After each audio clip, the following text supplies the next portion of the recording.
Hello and welcome to Raider HQ After Dark. I'm your host, Raider. And in this video, what I wanted to talk about is further expand into the theories for service connection.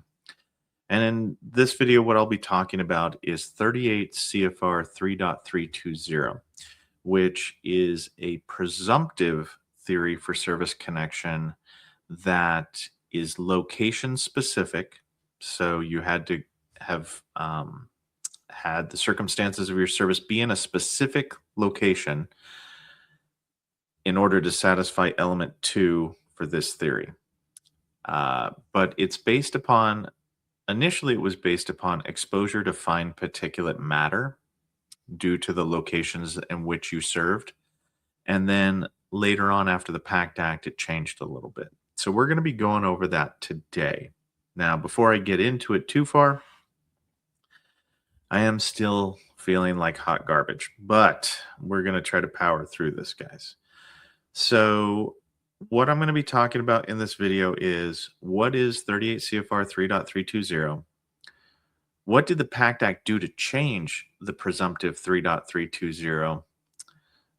What conditions qualify under 38 CFR 3.320 before the PACT Act and after the PACT Act?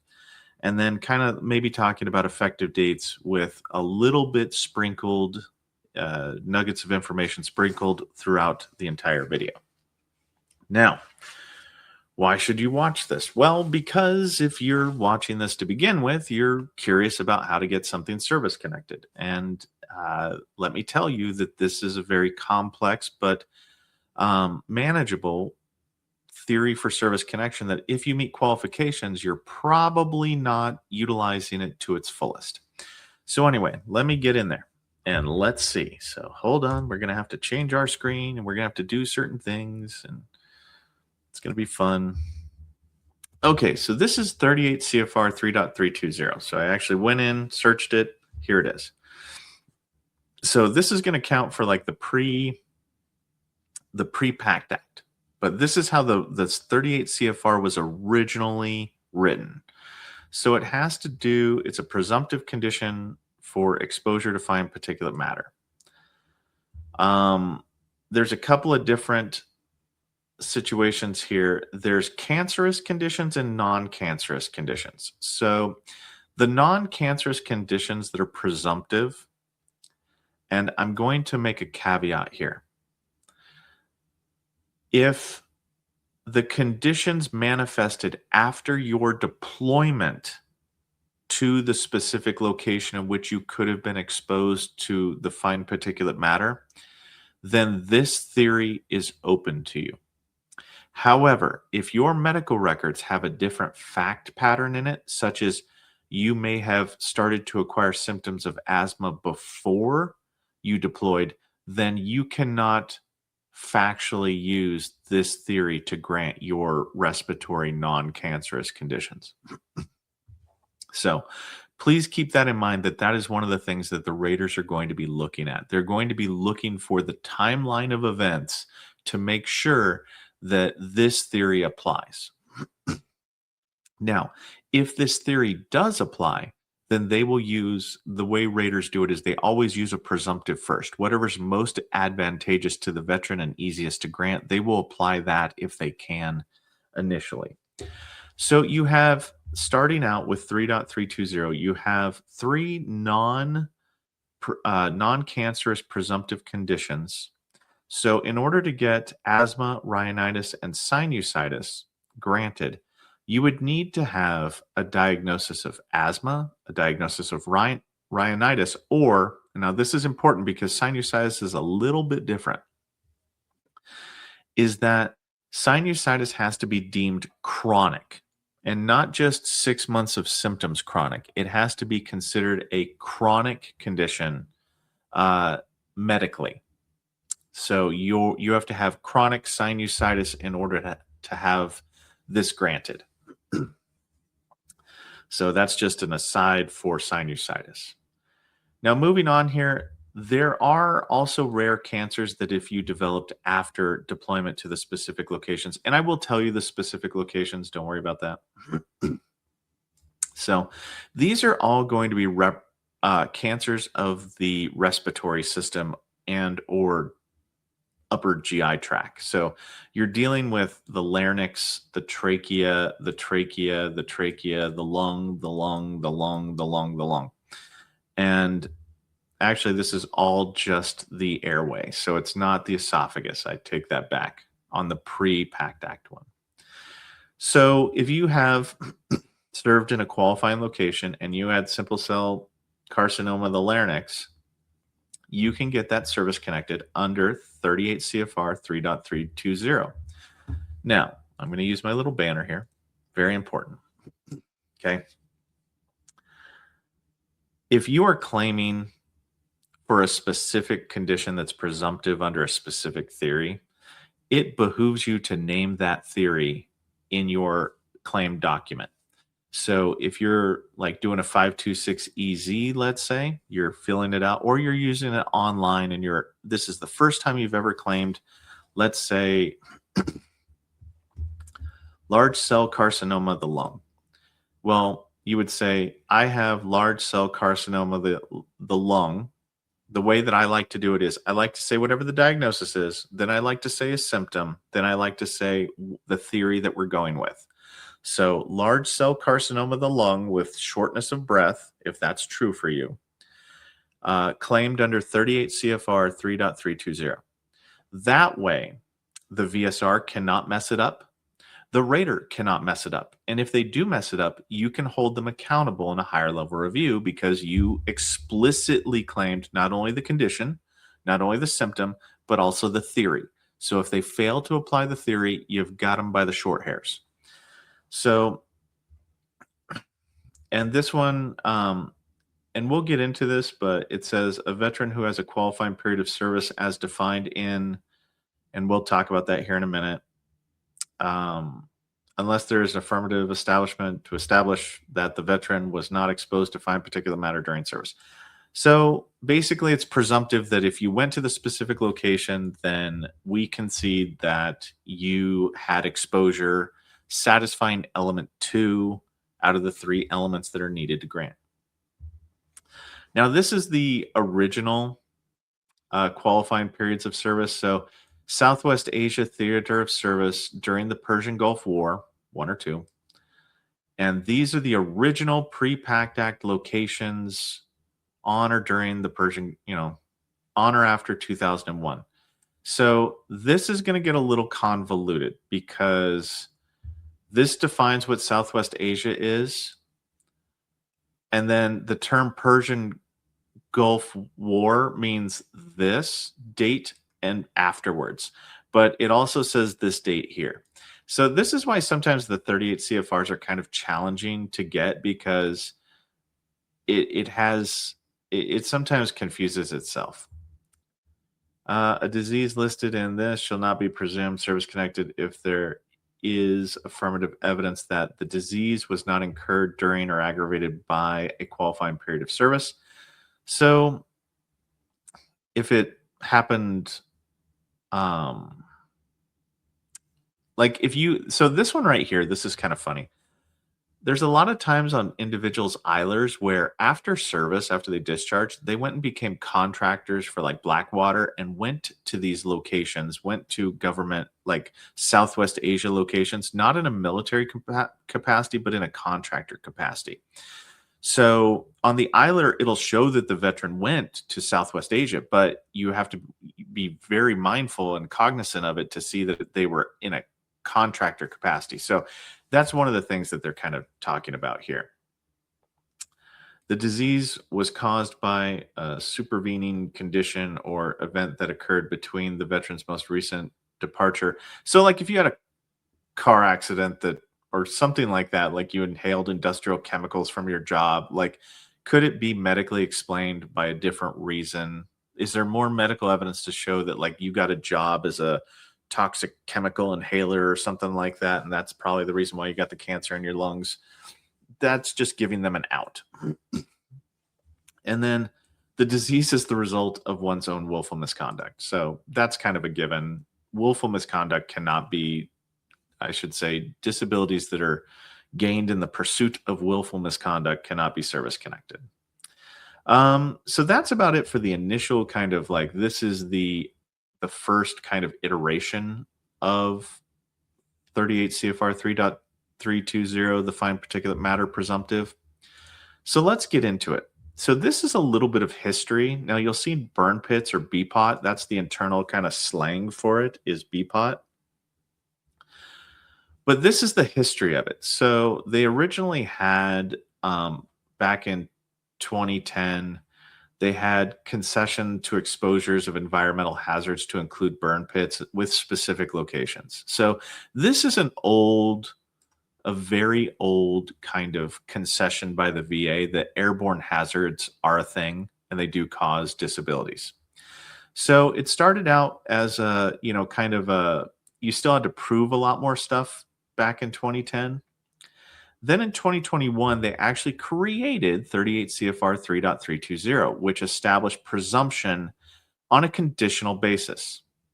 So you had to have qualifying service. So you had to have gone to the specific location. So that's the first condition. We had to prove that. And then you had to have the condition manifest within 10 years of duty to a compensable degree, I want to say. So it had to be like you couldn't have, like it couldn't have manifested 11 years after. Um, and this is going to be a little bit subjective because it doesn't say it here, but I'm going to say after the exposure happened. So if you served and like let's say you had a deployment and then 10 years later you got out, if it didn't manifest to a compensable degree within that first 10 years, it isn't. Now, this is just from the way that QRT has taught me this, but it has never been 10 years from the date you discharge. It's been 10 years from the initial orientation. But once again, QRT tells me wrong things all the time. So, but the PACT Act did away with that, so it doesn't matter anymore anyway. So the VA amended 38 CFR 3.320 to extend presumptive service connection to include rare respiratory cancers. So this one originally was just for the asthma, the rhinitis, and sinusitis.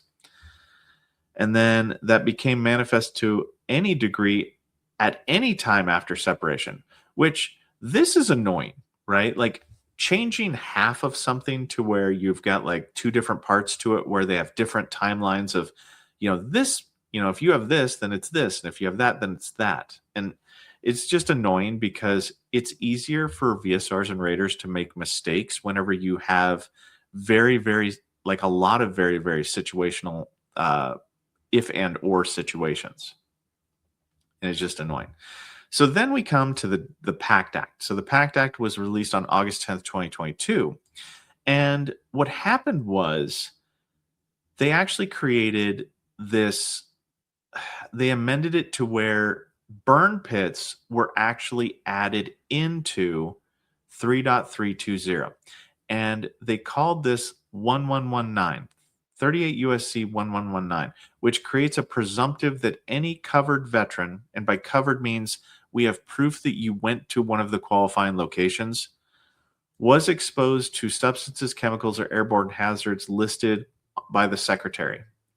And in the 1120, which allows for presumptive service-connected disabilities that became manifested any time after service. So this right here, part of the PACT Act, which was great, removed the restriction that you had to have a compensable degree, so 10% or more. It couldn't just be that you were diagnosed with it. It had to meet symptoms of 10% or more within 10 years after your service. So this did away with all of this. So, and then it says the presumption established in 38 USC 1119 and 1120 by the PACT Act supersedes 38 USC 3.320 and the procedural concession of burn pits exposure. So basically what this says is that the new law trumps the old regulations. So we got to follow the new now. And then we come here, VA published a final rulemaking for asthma, rhinitis, and sinusitis, which includes the following regulatory provisions. Remove the requirement that these specific chronic respiratory conditions to manifest within the presumptive period of time after service and clarified the definition of a qualifying service. I mean, all in all is good. So they removed the 10-year rule. This guidelines is claiming the principle. Okay, I mean, we're getting legal unease here. And then in January 2nd of 2025, the VA issued an interim final rule which added 38 CFR 3.320A, establishing presumptive service-connected conditions for covered veterans with specific genitourinary cancers and exposure to fine particulate matter. So they added to the list, and we'll get to the list here in a little bit, but they've added to the list as of January 2nd and January 10th for different conditions for bloodborne cancers. These are very specific and niche, but the effective date for these are kind of locked. So we'll talk about that kind of in the effective date section. Let's keep going. So this is, I wanted to just kind of point this out, that the 1119 covered veterans, if you're a VSO or if you're a veteran that has access to your records, to know that you are covered, an 1119 covered veteran is what they call it, then you're going to find a memorandum in your, you're going to have this corporate flash on there, but you should have a memo, like something in your documents section, a memo that actually says that you're a covered veteran and will briefly and sometimes criminally less information than needs to be given tell us that how you are an 1119 covered veteran. It could just say, just because we said so. But it's something that, you know, we have to, that you should be looking for, especially if you were denied because you weren't in Southwest Asia. If that's what they're saying and you have proof that you were, then you need to, when you do a supplemental claim, include the proof that you went to like Saudi Arabia or wherever you went to. And also say that you would like to have the 1119 covered status applied to you. Because there is a process for if it was erroneously not there, how to add the flash on there. So if you fall into that, because there was a kind of a dark time after 8/10/2022, whenever this first started out, where not all the VSRs and not all the raters were because we didn't get the training until right before January. So after, months after it kind of technically went into effect, we didn't get the training. So there was kind of a dark time where just stuff happened. So, and if you fall into that crack, and that crack is huge sometimes, of stuff just happened and I'm the victim of it, then you would want to just, make sure that you submit the evidence and go in and tell them that you are an 1119 covered veteran. Now, let me see here. Establishing service connection due to fine particulate matter. Hold on one second. My other slide didn't come up here. And I'm back. I just kind of lost it in the sauce. So this is the section where they're talking about defining what a covered veteran is under the 3.320 and 1119 locations. So this is under 8.2.2.A.1.E. And it talks about veterans who perform military, naval, air, or space service, which, sure, while assigned to a duty station as shown below. Okay, so the way that you read this is, so you could have, for this period of time from August 2nd on, this is the original locations, right? Like, so this is the original location. So if you had a duty station in any one of these particular locations on or after August 2nd, 1990, you're covered under the 1119, under the historical criteria of locations covered under 3.320. When the PACT Act came out, they also included these additional qualifiers. So Somalia was added to this list, which is still good to today. And they also included that you could be in the airspace above these stations. So even if you were 30,000 feet above Qatar, flying over it, technically, if you could prove that you were 30,000 feet above Qatar, you could get qualified and covered as an under 1119 provisions for I was in Qatar. If you were just boots on ground in Bahrain, then you would be an 1119 covered veteran because both of these are true. So you're covered if you meet this qualification or if you meet this qualification. Both are covered. So I hope that I explained that to some degree of accuracy that you can understand. Now, this is for the first Gulf War. So the second Gulf War, now keep in mind, this is until today. So all of these duty stations, like if you went to Iraq, I think today, the delimitation date hasn't expired.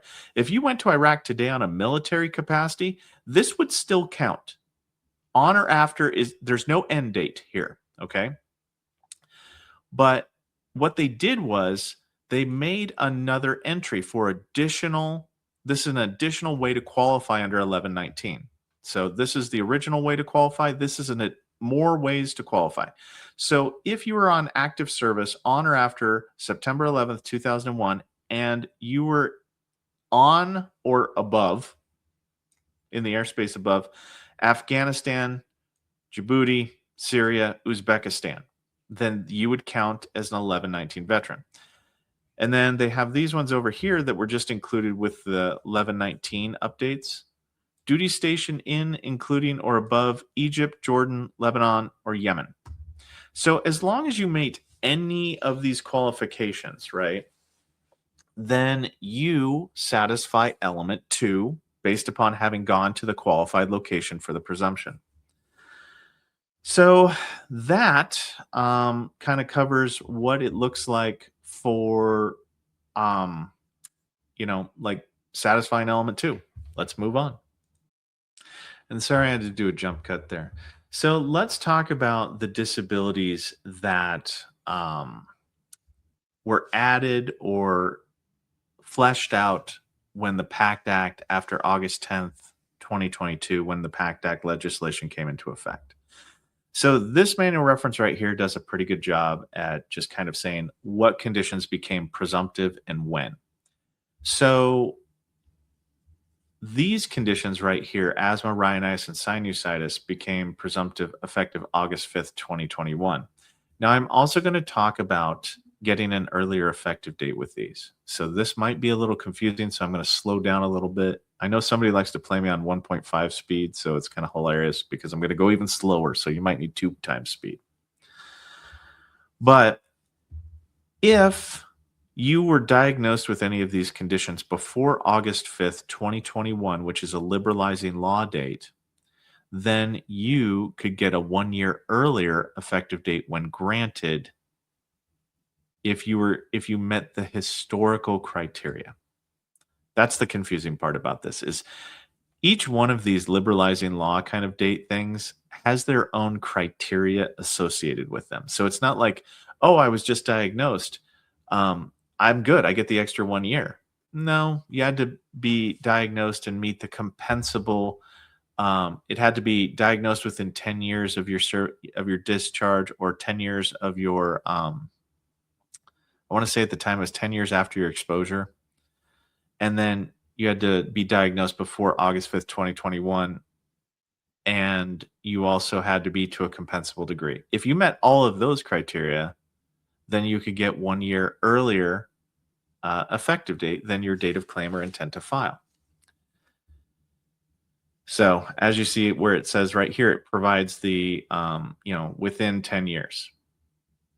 And it says separation. So, I mean, like I would go with separation because, QRT be damned. Now for the specific cancers, the same is true. So the specific cancers doesn't look like it had that 10-year rule on it. But April 26, 2022, if you had one of these cancers and it was diagnosed, and it didn't have to have a biopsy associated with any of these, so you just had to have a diagnosis. If you had that diagnosis before April 26, 2022, then you could get 1 year prior potential effective date to whatever award they give you. Now, cancers are a little bit weird because typically either cancer resolves, at which point in time they'll do the residuals, or, you know, it just depends. So this might not be a big bang for people that are, 0% for residuals. Getting a year earlier, 0% for your residuals might not seem like a big deal. And then we come here to the disabilities that were added with the PACT Act on August 10th, 2022. So these were this 38 USC 1120. This is the burn pit. So when they added the PACT Act, they merged 38 CFR 3.320's presumptive conditions, the 3 non-cancers and then the throat cancers.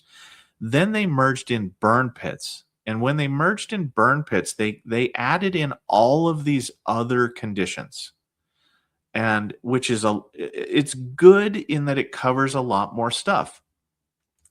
Head cancer, any brain cancer, things like that, any kind of cancer of the head. Neck cancer, which was already kind of covered. I want to say like a lot of the 3.320, but they expanded it to where it could be in different body systems other than the respiratory condition. So it's any kind of neck cancer, any kind of respiratory cancer, any type. So that was kind of, already established, but they're just expanding it as much. Gastrointestinal cancers of any type. The any type portion of this is the part that I really want you guys to hang on here, is that there is no discrimination. It's any type of gastrointestinal, from the lips to the other end. Reproductive cancers. Now, this includes breasts. This includes prostate. This includes anything that has to do with the reproductive system. Lymphoma cancers, kidney cancers, brain cancers, melanoma, pancreatic cancers. Now, these are cancers, right?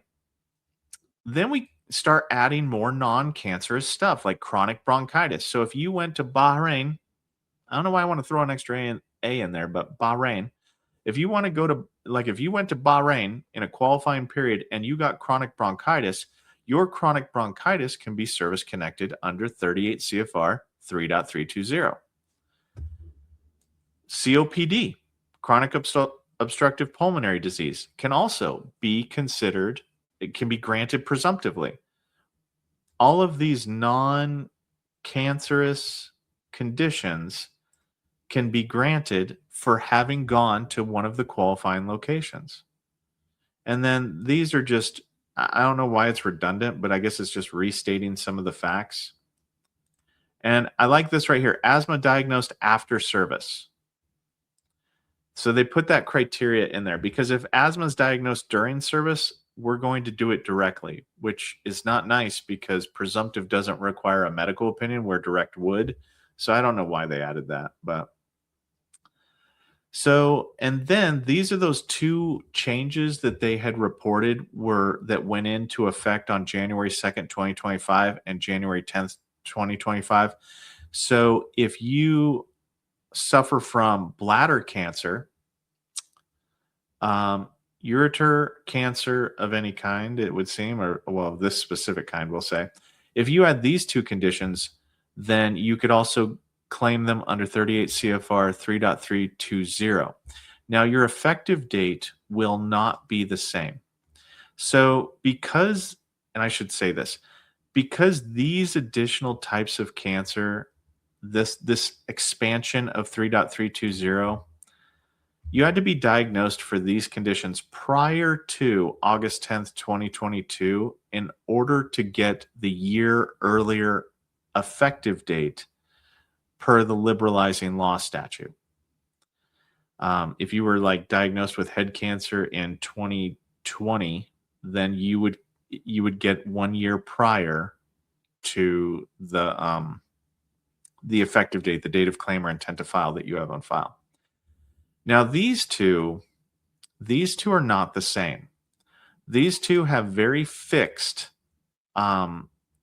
effective dates.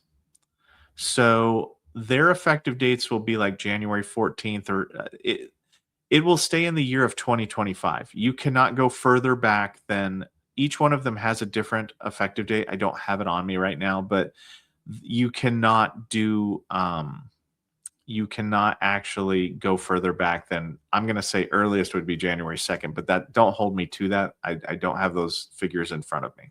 I could probably, like, let's see here. Let me pull it up and see. So let me find the effective date. I have to go to my internal emails and probably find it. But there's an actual date that it can't go. But let's just say it's locked in 2025. So you can't go further back. So give me just a second. Sorry, I keep having to stop the video because of just coughing fits. But and then we have the other one, which is January 10th, which gave you acute leukemias, chronic leukemias, multiple myelomas. Now, I'm going to be honest with you. All of this is horrible, like medically, but at least you can get all of these service connected. So, like I said beforehand, if you're claiming any of these, it might be a good idea. And I'm going to expand on what I said earlier. Head cancer, or well, let me just do something else besides head cancer. So, I have respiratory cancer with shortness of breath claimed claimed under 38 CFR 3.320, diagnosed in 2020.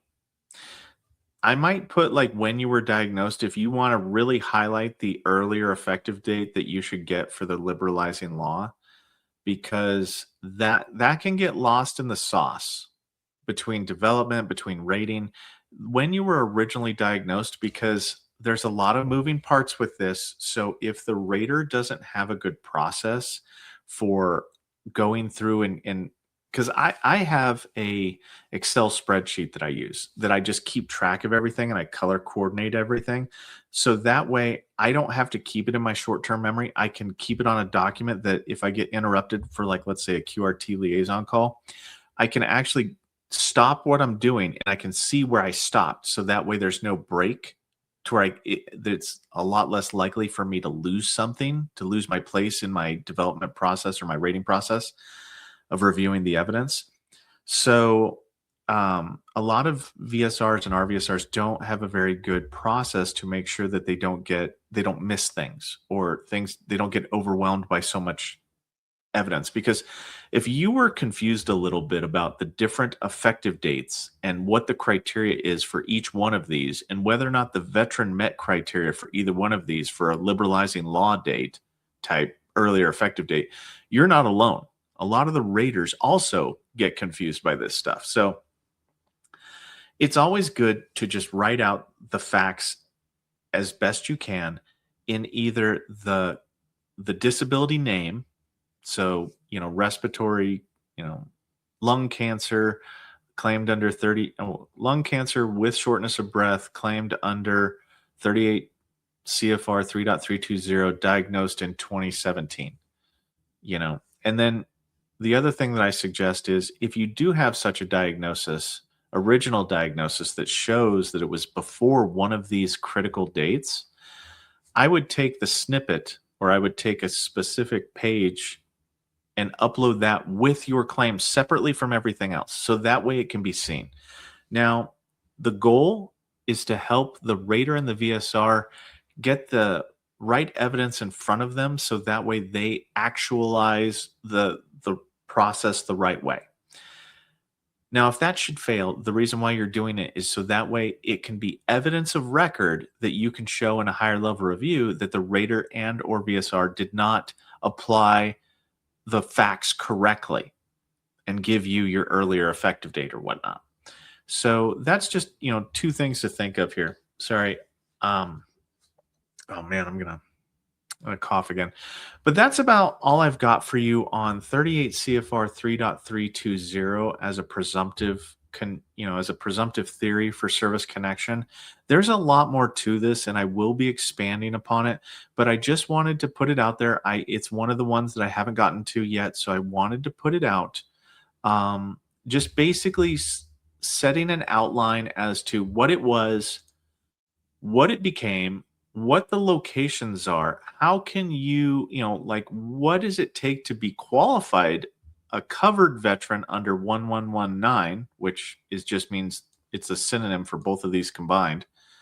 What, and just making sure that you're lining up all of your evidence in such a way that you accurately get all the facts before the decision maker. But that's about all I got for you today. If you like this kind of content, leave a like, leave a subscribe, leave a whatever. And I'll be fleshing this out a little bit more. So don't worry if I miss some key things. This was just kind of to put it out there so that way you guys could at least start determining if this theory for service connection is something that you qualify for. But anyway, that's about all I got for you today. Raider out.